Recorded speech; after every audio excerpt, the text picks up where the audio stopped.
trying to give my kids pieces of his head, his brain, everything. Like his head is so full. This is 17-year-old Bailey Forrest in an interrogation after the brutally beaten body of a 50-year-old man was discovered in his car. But that was just the tip of the iceberg of what this dismaying story would later unfold. We saw the news of the body we found in a vehicle earlier this week. Who was it? It doesn't matter.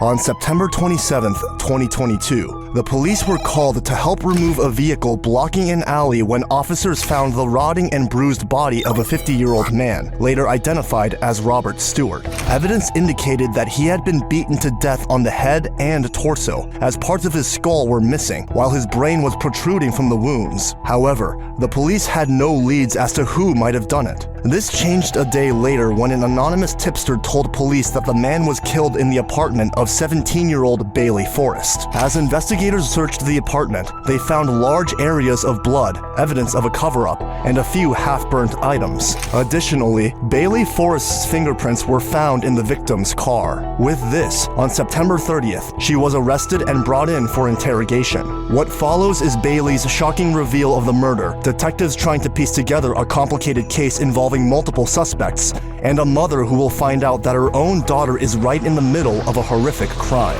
I'm investigating a homicide involving somebody that you know, or at least acquainted with. His name is Robert. Robert. He's an older guy. How do you know Robert? And I need you to be. This is incredibly important because this is serious, and so I need you to be incredibly. Yeah, I'm feeling honest. Really bad right now. Like that's really sickening. Did he go by Rob?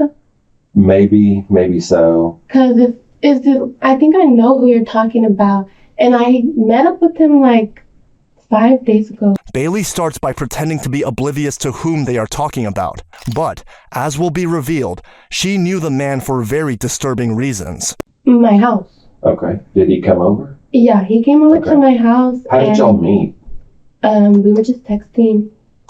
But how did y'all start texting? He just started messaging me on Facebook. On Facebook? Uh-huh. Just out of the blue? Mm-hmm. Did you think that was weird?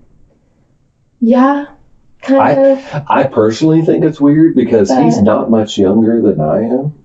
And I wasn't making a smart choice, I understand. No, but neither was he though either. I'm gonna be honest, it was money. He was giving me money.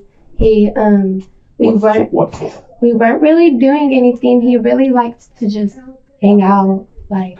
He really liked to hang out sometimes. And we never, we would talk video chat sometimes, but we had never met up. And then I met up with him about 5, maybe 6 days ago. I don't even remember. And he did come over. He chilled. We hung out. Bailey reveals that Robert was paying her money to hang out and chat. It's common for lonely men to pay for a woman's company, but what makes this situation suspicious is the 33-year age difference. Was Robert just an innocent victim or someone trying to take advantage of a naive girl? He basically just sent me a picture of money and was like, I'll give you this to just talk to me. And I was like, okay. And he just asked to video chat sometimes, stuff like that.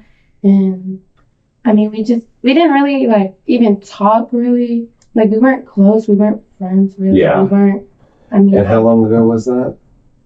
He came to my house. I met him for the first time about 5-6 days ago. Okay. And so how long, what was y'all's conversation? What do you want to talk about? He would kind of ask me some weird stuff.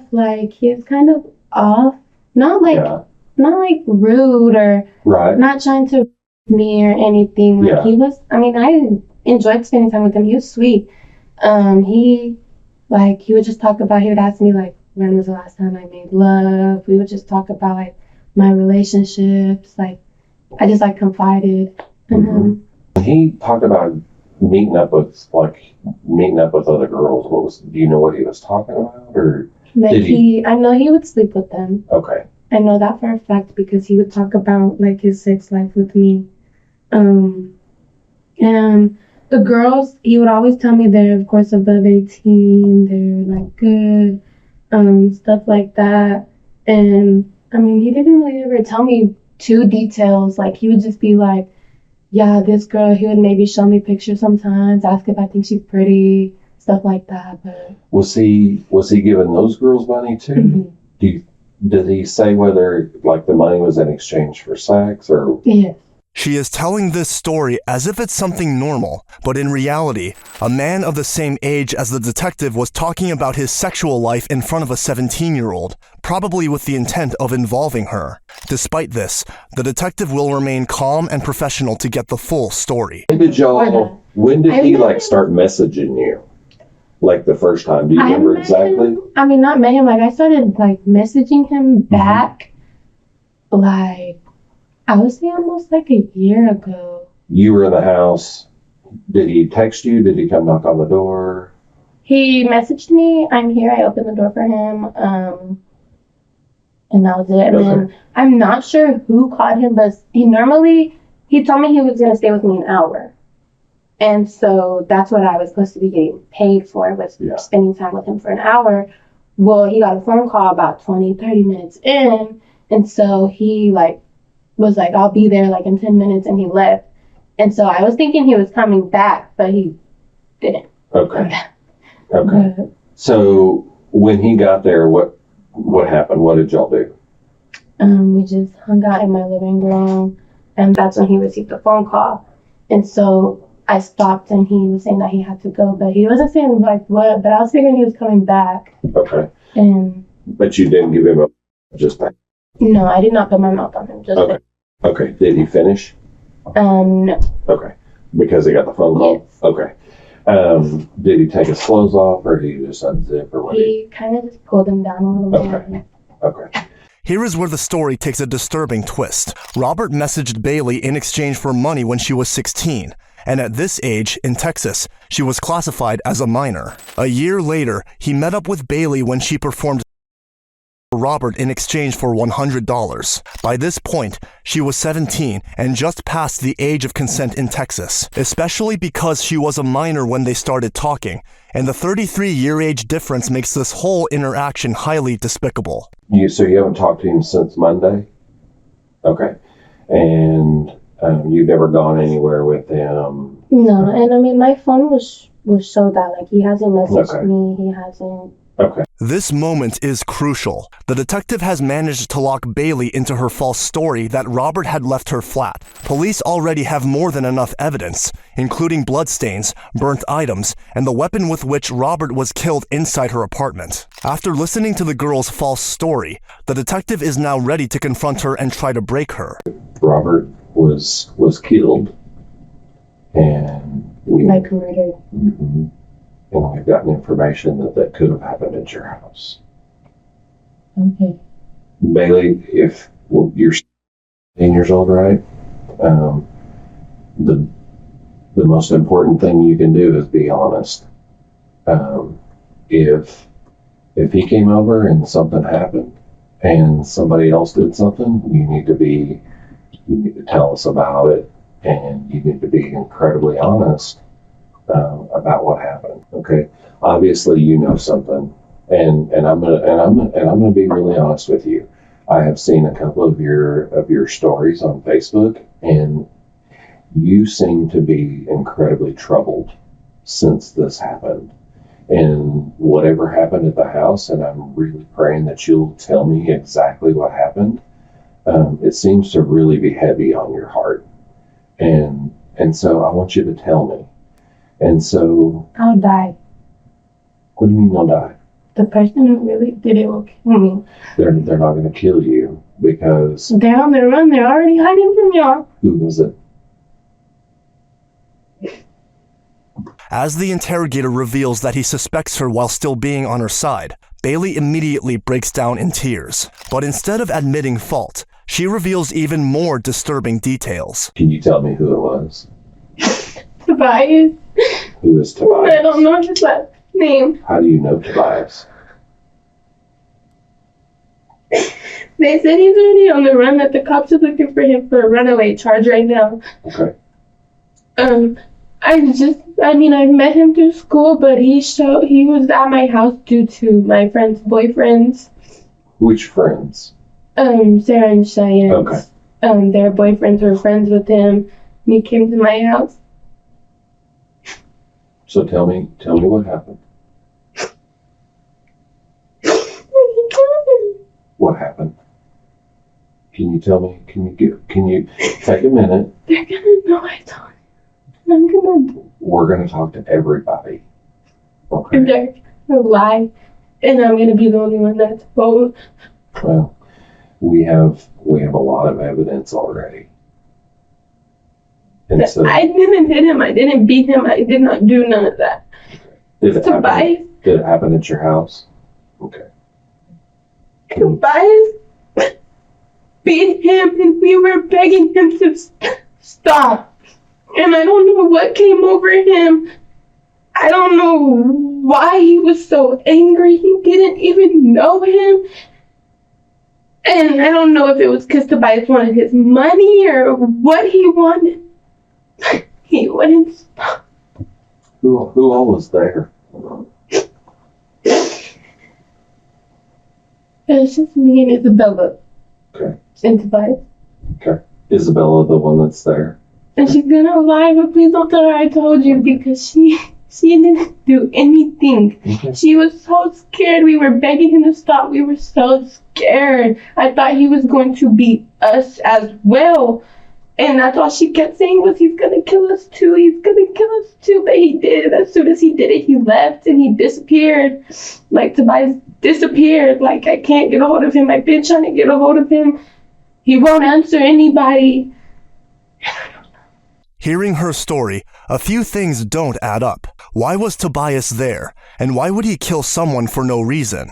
And if Bailey was so innocent, why would she not report the crime immediately? The detective will need to find out the answers to these questions as he uncovers more disturbing details about the murder. When it first happened, nobody was in there but Tobias and him, and we didn't know that. Me and Isabella didn't know Tobias was in the living room. I had went back to Where did y'all think he was? I thought he was, okay, I went to my room to change. And Isabella was in Sarah's room. And I thought Tobias was in Cheyenne's room. So when I came out from changing, no, I had heard it. I heard Tobias hit him. I heard the first hit. So when I was finished changing, I went out there and I seen him on the floor. Where was he? In the bedroom. Okay. I seen him on the floor, and I immediately ran to Isabella, and I was like trying to explain to her, but I couldn't speak. Where was she? Where was Isabella? She was in the Sarah's room. Okay. And she was like, "What was that?" And I was trying to explain to her, but I couldn't speak. And she was like, just trying to calm me down, like telling me what happened. And I was just pointing to the living room, and I was like, go look what Tobias is doing. And we went out there, Tobias beating him, and we couldn't get him to stop. Like, we were begging him, and I swear to God, we were begging him. If you get her to tell you, she will tell you we were begging him. And we were like this, and we were telling him, Tobias, stop, like, what are you doing? Stop. And he was like, I could see him going in his pockets. Mm-hmm. I could see him going in his pockets, etc. And I knew he was looking for money. He didn't have any money on him. And after that, I don't even know, Tobias took him. Tobias drug him out of my house. Tobias took him wherever he took him. And he came back, he cleaned my house, and he disappeared. Her claim that he was looking for money could be a possible motive, yet the story was too unrealistic. God, I can't tell you. He wouldn't stop. Like,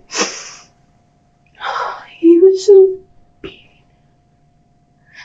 I would say at least 20 times to the head. Was he on the floor when it happened? What was Robert saying? Or what was he doing? He wasn't doing anything.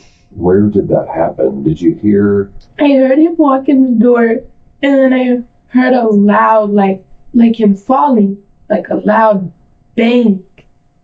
And I didn't walk out at that time. I was still putting my pants on. And as soon as I finished getting dressed, I went out there and he was already face down on the floor. And Tobias was just hitting him. What is the floor in your living room?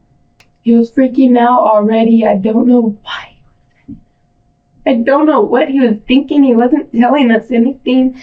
He was just screaming at us, and he was like, shut the up, shut the up, just screaming at us. And that's why Bella thought he was going to hit us too. So we were being quiet. We were trying to scream, but we didn't want to keep screaming at him. Yeah. And he was just repeatedly hitting him in his head. Can you describe, hold on while I step out for a second. And if there is any way, I would like my mom here. Okay. We'll call her. As the detective gets the full story and steps out, Bailey requests to see her mom, which will come into play later as we'll see her reaction to this terrible crime. Can you remember about how long? Probably like 10 minutes, 5, 8, because it was like not a long time, but it felt like forever. Yeah. It probably felt like a lot longer. Did he hit him and then stop and wait? Or was it just over and over and over again? He stopped for a minute and was cussing us out. And then he looked back at him and started beating him again. And that time it was consistent, with not stopping. That's when we were begging him, Tobias, what are you doing? Like, you're freaking me out. Stop. Like, you're killing him. What are you doing? Like, you're not trying to get his money. What are you doing? Like, what are you doing? And he was just screaming at us, telling us to shut the fuck up. Was David there?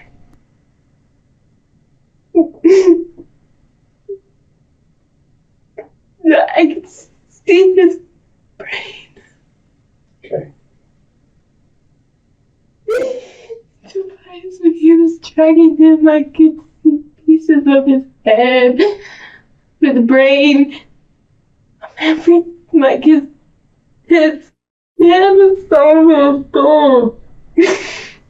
Was there one particular area that was worse than others, or was it just? He was laying like this, so I'm assuming right here. Okay. So the way you're describing it, he was laying on his right side? He was laying like face down, but like this. Okay. And I could see his face. I could see everything. What about the blood? Okay, where all was blood at? All over the living room. Bailey paints a horrific picture in which Tobias repeatedly smashed the victim's head for over 5 minutes, leaving him with a broken skull and countless other wounds. If this is true, then Tobias is an incredibly dangerous killer who, at this point in the investigation, has not even been arrested. This is why Bailey expresses her fear and hesitation to tell the story. Like a tote, and he put it in the car with him and he left. What car? He was in that guy's car. Okay. And he put him in the car.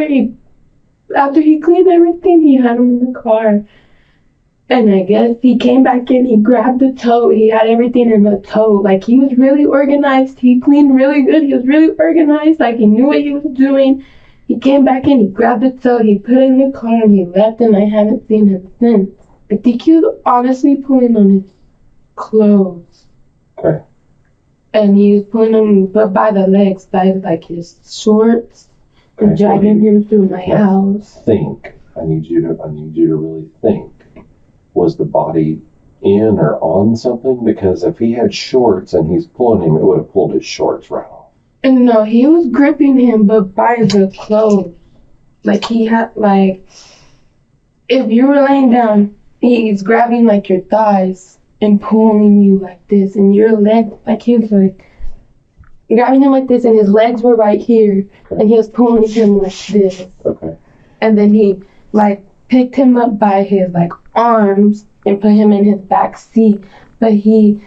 Another chilling detail reveals that this 16-year-old boy, Tobias, was really organized and professional about the cleanup, as if he knew exactly what he was doing. To think what these small kids are doing at such a young age is truly horrific. I'm gonna go to jail because I know all of this. What did I tell you from the very beginning? I needed you to be honest. You are not under arrest. Yeah, but I've known for 4 days. And when you leave here, you're going to leave here. Okay? How am I going to leave and I've known for 4 days? Well, because you're being honest with me right now and you're telling the truth. That's a huge thing is to be honest and tell the truth. But like I said, clearly, Bailey is completely oblivious to the law and the severity of her involvement. She was complicit in a homicide that was committed at her apartment, and she is also the only one against whom detectives have solid evidence. There wasn't any evidence found that Tobias was there besides her witness testimony, which could be considered unreliable. The truth is that she might go to jail for a long time, but for this to happen, the detective needs to extract more information to seal this. My side door when Tobias asked me to. I did anything he told me to do. Okay. So you drove the car. I moved it from the front of my house to the side door. Okay. And that's the most I did. Did you help him load the body? I was out there, but I didn't touch it. Okay. She touched his ankle. Can my mom come up here? Mm-hmm. I really want to see her before I go to prison. What did I tell you at the beginning? No, I know because I blocked Tobias and I moved the car and I know it's all. I watch so many criminal minds. It's not always like it is on TV. I know that. I've had anything to do with it. I'm going down too. I already know that. That's what you see on TV. That's not always the way it is in real life. Yes, sir. As she is speaking about the murder and cover-up, she finally realizes that she is going to prison, and despite what the detective tells her to earn her trust, it is like the TV. If you commit a crime, you go to prison. If she had subscribed and watched Judge Williams, she would have known this. My mom is a preacher at a church. That's okay.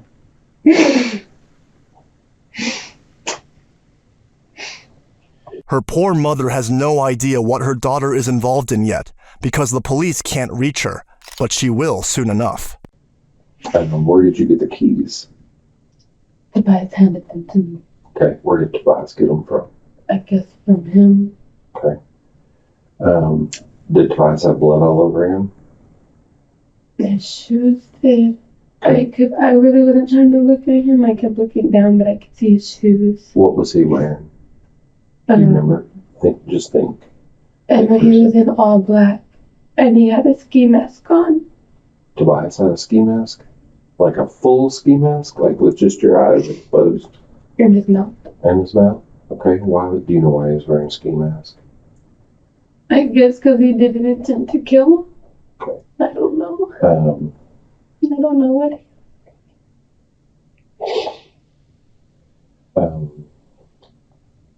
Bailey's story has both elements of realism and absurdity. On the one hand, it's hard to envision a 16-year-old kid named Tobias coming in with a ski mask to kill an innocent stranger. But on the other hand, it's hard to see how she beat this man to death herself and dragged the body. Bailey is still hiding part of the truth that the detective needs to find out.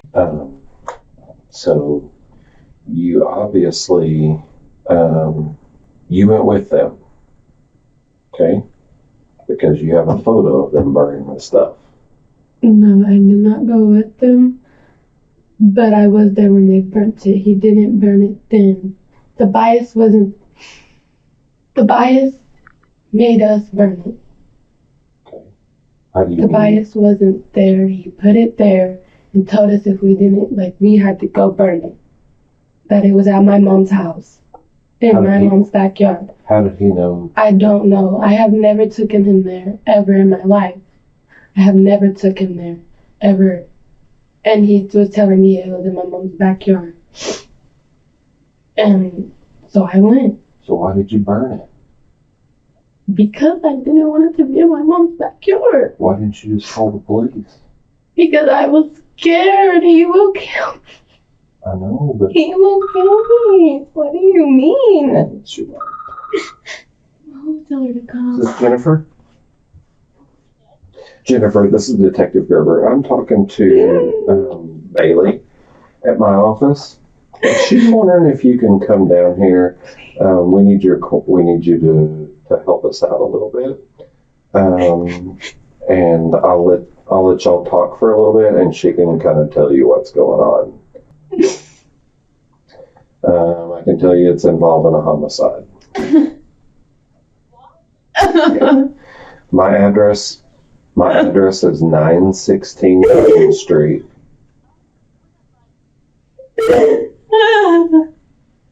The detective suddenly gets a phone call. It's Jennifer, Bailey's mom. She will reach the police station in about 20 minutes, but for now, the detective has to get the truth from Bailey. If he is unable to do that, they may never know who killed Robert and how involved she was in this, which is a problem in court, because she and her associates could request a lighter sentence or even get away with it. You helped them carry him out.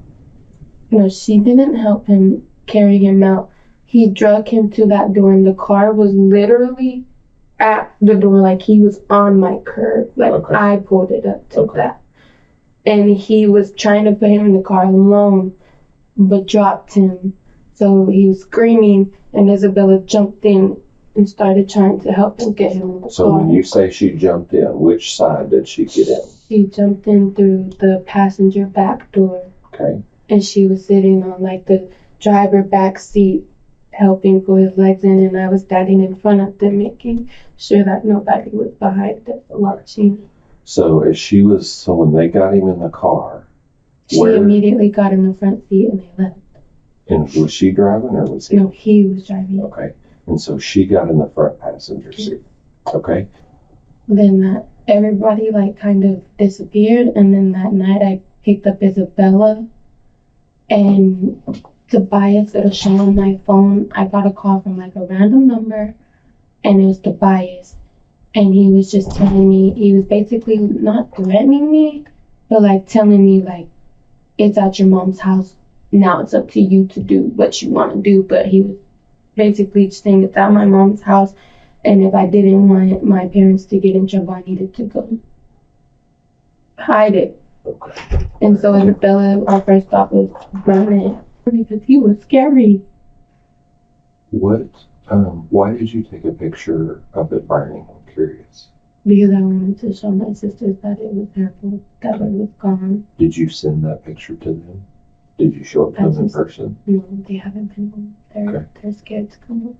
Okay. Do you have messages on your phone? Yes. Okay, I'll be out there in just a second. It's okay. Bailey, is there anything else that you haven't told me? Because you've told me pretty much everything, and I need to make sure that you tell me everything and that I don't get surprised. Because you seem like you've been incredibly honest with me. Yeah, this is exactly what happened. I know it. Did Tobias take money from him? Did y'all take anything from him? He was gonna scare me. Bailey's mother has arrived at the police station, and now her heart is about to be broken as the detective will reveal everything her daughter was involved in. So when your mom comes in here, if you don't want people to know that you're here, y'all need to keep your voices down and keep the emotions down, okay? All right. Let me go grab your mom fast.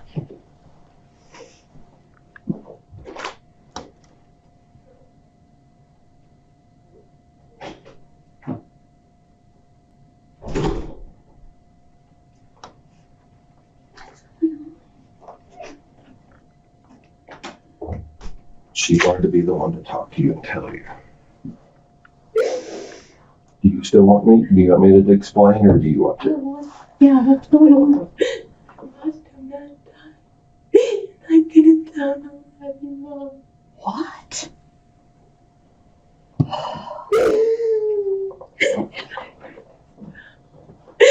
And I go down. What? Oh my God. But I told them everything. Well, I hope so. She's been honest. She's been cooperative. I told them everything, and I didn't kill him. Mom, I didn't kill him. I watched it. And I watched his brain and everything. What? His brain. Bailey, Are you okay with that if I tell your mom a few more details? Okay. So, because in Bailey, there's things that I'm going to have to tell your mom that are going to be embarrassing to you, but she has to know the truth, and it's going to come out anyway, okay? Bailey was talking to a man that she met on Facebook, and this has been going on for a while, that they've been talking and messaging, okay? He came this week, at the beginning of the week, he went to her house for favors in exchange for money. And while he was there, according to Bailey, there was another boy there, and I don't know if they were going to rob him. I don't know what the intent was, but that boy beat him to death in her house. At our house over there? And so they cleaned up the house. They disposed of the body. That's, if you saw the news, that's the body we found in a vehicle earlier this week. Who was it? It doesn't matter, honestly. Someone we know? No. One of the things that I know from you, Bailey, is for some, I don't know how, but you have a house on Ash. So all the evidence was burned. I'm so sorry. All the evidence was burned in the backyard behind the house. Would you mind signing a consent to search? I don't know what's left. I don't know what remains, but we at least need to go photograph and collect what we can. Are you okay with that? Okay. Tell me your full name again. what the hell? Tell me your name again. My name is Jennifer. Y'all lured some guy there. No, that's not what happened. I didn't know it was happening. I don't think she knew what was I happening. never thought we knew. We didn't know he was gonna do that. We were making him this fun. Can you tell me the address? Jennifer is shocked at what she finds out as the image of her innocent daughter is completely broken, while Bailey seems to break down and be sincere about her involvement. We can only commend the mother for being so cooperative, as the sadness and shock she must have felt in that moment were probably devastating. I'm shocked. When you said homicide, I was just like, I definitely didn't think it was this. Mom, I was making him stop. What did you get him? He was making us, Mom, he was. This is for your house. We're just going to be searching for evidence of the crimes that feel signed up. Just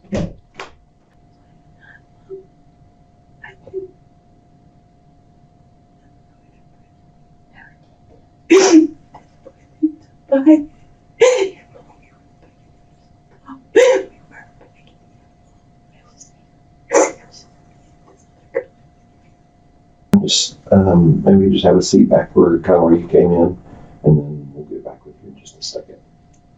Okay. You want this water? I asked her if she wanted some water.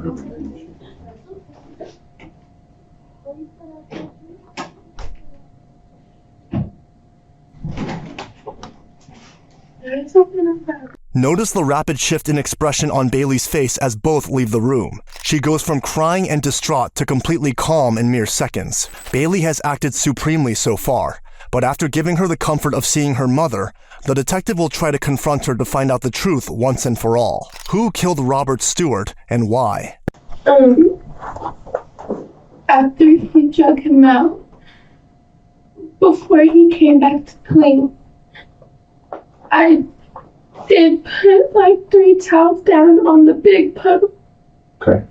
Because I didn't want it to sneak into my floor. I did do that.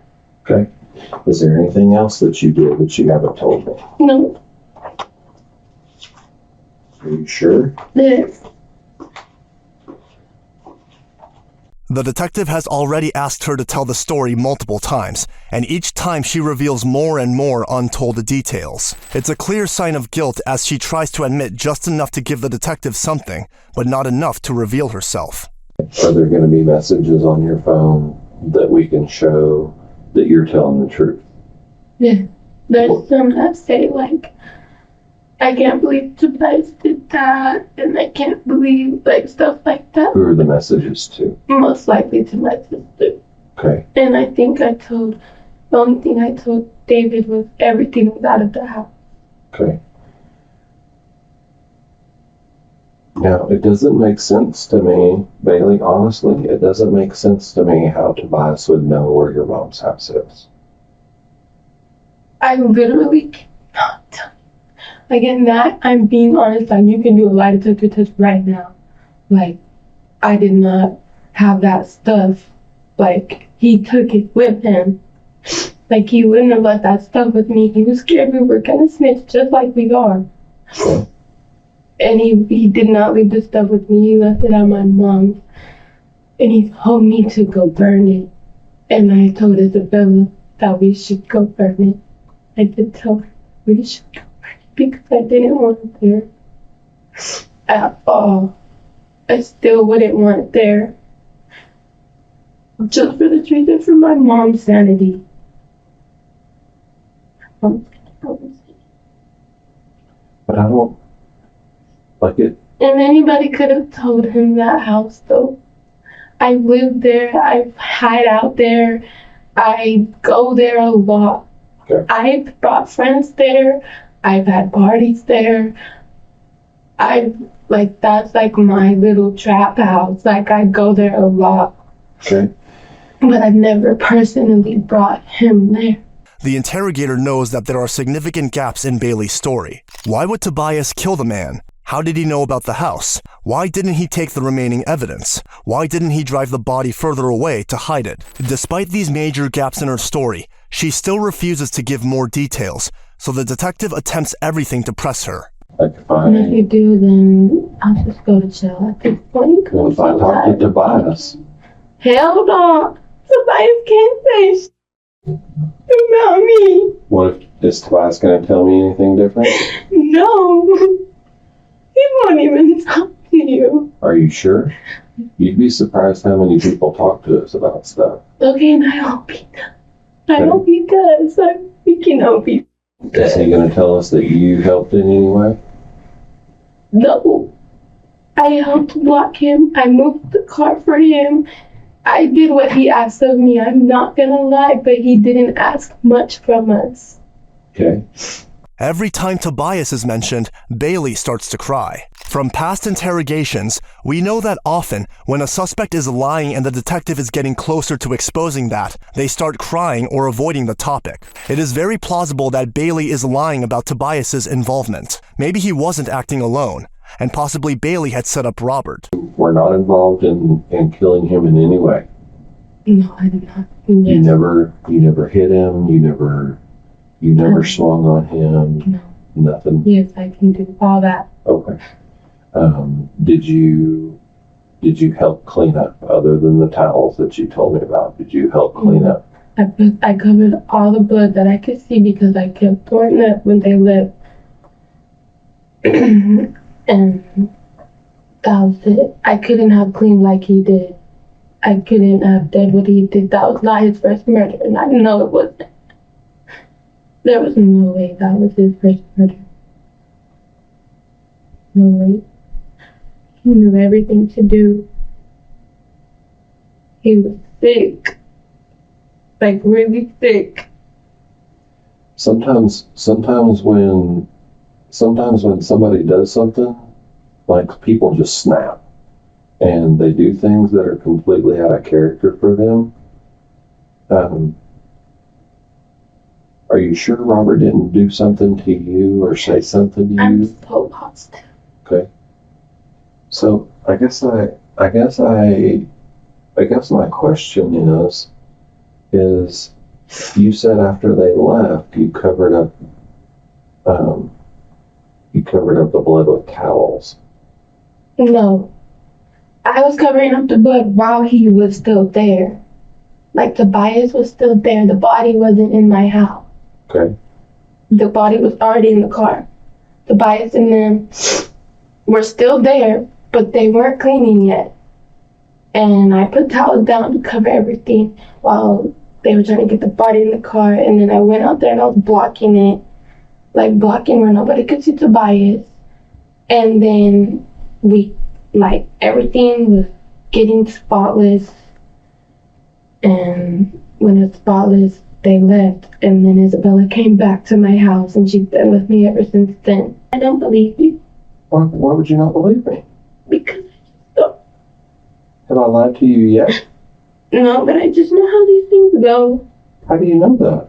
Because I'm telling you, I watch shows and I just know. Is there anything today that we've done that does exactly like they do in the TV shows? I don't know. Like what?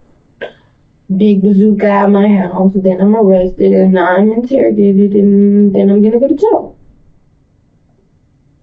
Well, that's not what I told you. Yeah. Yeah, cops lie, and they're allowed to lie. And I really just want to be done with all of this.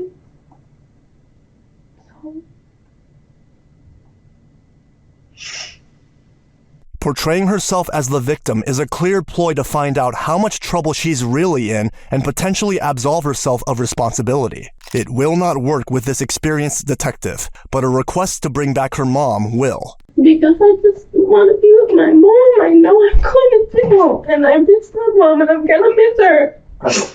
What did I tell you? I don't believe you. Okay. Come back. Hey, can you have Jennifer come back here again?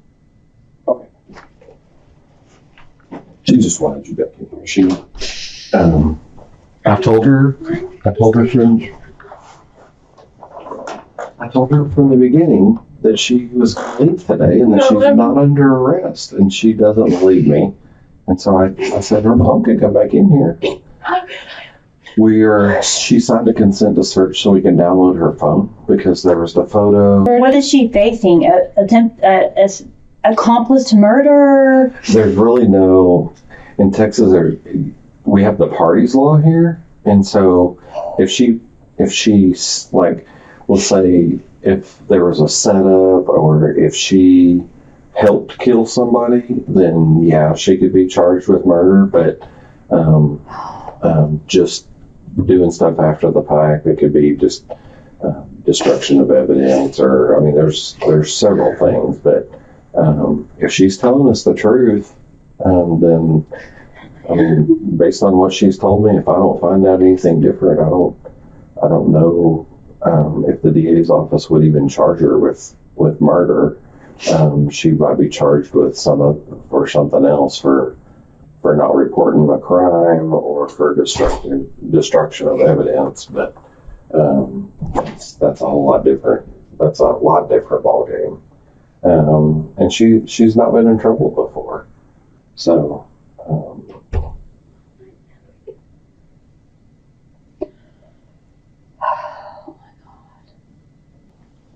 Well, you told him everything, right? Everything there to tell. Best to be honest and cooperate. That's what I told her from the beginning. And she's been cooperative for sure.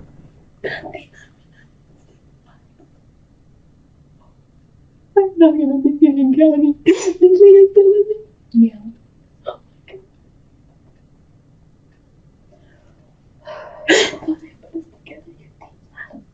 Probably not. You need a lawyer, but I don't have money for a freaking lawyer. I don't have money. I don't know what to put that on to do. In a supreme acting performance, Bailey attempts to deceive the officer, her own mother, and maybe even herself. Move on. I just got a couple of questions. Can you describe Tobias? He looks like Chino, a tall, light-skinned Mexican with black hair. He has lots of tattoos. How tall is he? How tall are you? I'm like, You're probably 5'3". 5'3", Okay. maybe. Or 5'2". He's like Chino's height, maybe like 6 foot or Is he as tall as I am? About. Okay. And he's really skinny. And he has a bunch of tattoos? Like all over him, or just? Like on his arms. Arms? And his hands. Okay. And you said he's really light-skinned? Like he's like my mom's color, but Mexican. And what is his hair like? It's like, just down, like a bowl cut kind of, black hair. And how old is he? 16. 16? And it was my first time. What does he drive normally? Nothing. Do you know? He doesn't have a car. And do you have his cell phone? Even Jennifer can't believe how a 16-year-old could have tattoos, turn into a murderer, and cover everything up to the point where they may have never been caught if it wasn't for the secret tipster. I told you you weren't under arrest. I told you I wasn't going to keep you here, and I told you we were going to let you go when you're finished. Okay? The best thing for you to do, in light of all this, is you need to go to your mom's and you need to stay away from everybody, because. And Andre's in trouble, right? No, Andre went somewhere, but I don't know where they took him to. Yeah, Andre. Do you know Andre? Andre's her boyfriend, I guess. I am too. And he was in jail. He was there when the warrant was executed, and so we detained everybody. So yeah, he was not in trouble. Really? I told you from the beginning. If you just be honest, okay. I'm not telling you that at some point in the future, when we present this to the DA's office, they're not going to say we need to file charges on her for destruction of evidence or whatever that decision is on their part. Okay, so I'm not promising you that at some time in the future we don't call you and say, hey, they want to file on you for this. The best thing you can do is, here's my card. My cell phone number is on there. You have it also. The best thing you can do is stay in touch with me, answer my calls, return calls when I ask you to, continue to cooperate. At some point, we may show you photos of Tobias and make sure that we have the right person. And so we may have to do that. And I need you to be available, okay? That's the biggest thing, is you need to be available to continue to cooperate. Yeah. Okay? Do you have any questions for me? I know you're in shock. I know this is all a lot. Despite the ambiguous nature of Bailey's interrogation, investigators concluded that the murder of Robert Stewart was a setup in which she lured him to her flat with Tobias meant to rob him. But it all went wrong, and as Robert resisted, he was bludgeoned to death. Bailey Forrest was held in arrest for 3 years, and on September 15th, 2025, she pleaded guilty to murder and was sentenced to 20 years in prison and must serve 10 years before being eligible for parole. However, in an unfortunate turn of events, Bailey's testimony was deemed unreliable by the prosecution, and there wasn't sufficient evidence against now 19-year-old Stephen Tobias Salazar. As a result, his murder charges were dismissed, and he is free to walk the streets. This is the chilling reality of true crime, as an active murderer may be walking among us right now with no punishment for his brutal actions. If you enjoyed our production, check out this video next and subscribe to get every upload. Goodbye.